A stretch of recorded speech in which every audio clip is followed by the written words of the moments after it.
Ukraine ने आज तमाम हदें क्रॉस कर दी हैं। उन्होंने रशिया के न्यूक्लियर पावर प्लांट को तबाह कर दिया है और पावर प्लांट पर इन्होंने हिट किया है। और उसके बाद कुर्स्क रीजन में इन्होंने इनके न्यूक्लियर पावर प्लांट पर ड्रोन मारे, जिसको रशिया ने कहा हमने गिरा लिया, लेकिन इनके एक पावर प्लांट को इन्होंने तबाह किया है और इस वक्त हिट किया है, डैमेज किया है और तकरीबन 50% के करीब उसकी कैपेसिटी इस वक्त कम हो गई है। अब इंटरनेशनल इदारे इस वक्त देख रहे हैं कि क्या तापकारी शुआएं, जिसको हम रेडिएशन बोलते हैं, वो लीक हुई हैं कि नहीं, क्योंकि अगर तो लीक हुई हैं तो उसके बाद इर्द गिर्द का पूरा इलाका खाली करवाना पड़ेगा रशिया को और लोगों को मुंतकिल करना पड़ेगा, क्योंकि उसके बाद जो फिजा में तबाही होगी और जो बर्बादी होगी, जो लोगों के साथ मामला होगा, उसका आप तसव्वुर भी नहीं कर सकते।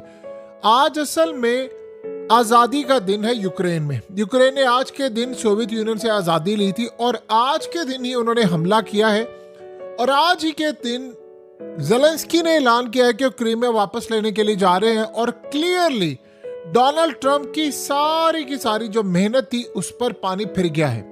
यानी वो जो सारी मेहनत थी, वो सारे मामला थे, वो सब खत्म आप समझ ले हो गए हैं।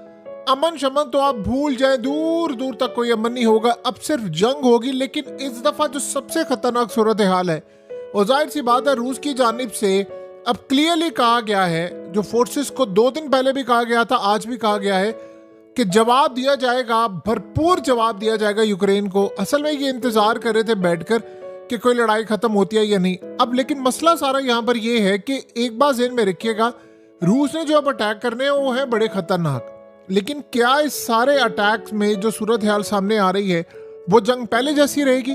क्योंकि आपको पता है कि नेटो का चीफ जाकर यानी मुलाकात करने के लिए गया, उससे पुतिन के खिलाफ क्या कुछ बात की है और ज़ेलेंस्की से मुलाकात के अंदर क्लियर इंडिकेशन है कि पूरे की पूरी नेटो अब यूक्रेन के साथ खड़ी है। तो ये तो बड़ी क्लियरली एक बात नज़र आ रही है कि अब इनके मिसाइल, इनकी तमाम चीज़ें अब इस्तेमाल हो रही हैं और गालिबन आप ये देखेंगे कि अगले कुछ अरसे के अंदर रशिया पर भी बहुत बड़ी तादाद में अटैक्स होने के लिए जा रहे हैं। और यही वो असल में वजह है कि जो सबसे खतरनाक मामला तब है कि ये जो डोनाल्ड ट्रंप कह रहा था कि मुझे बड़ी जंग नज़र आ रही है, वो जंग अब होने वाली है। क्योंकि देखिए यूक्रेन ने इनकार कर दिया है। उन्होंने कहा जी हमने एक तो लैंड नहीं देना, रही बात आपकी कि हम नेटो में नहीं जाएंगे तो वो भी हम जाएंगे और यूरोप में नहीं जाएंगे वो भी हम जाएंगे।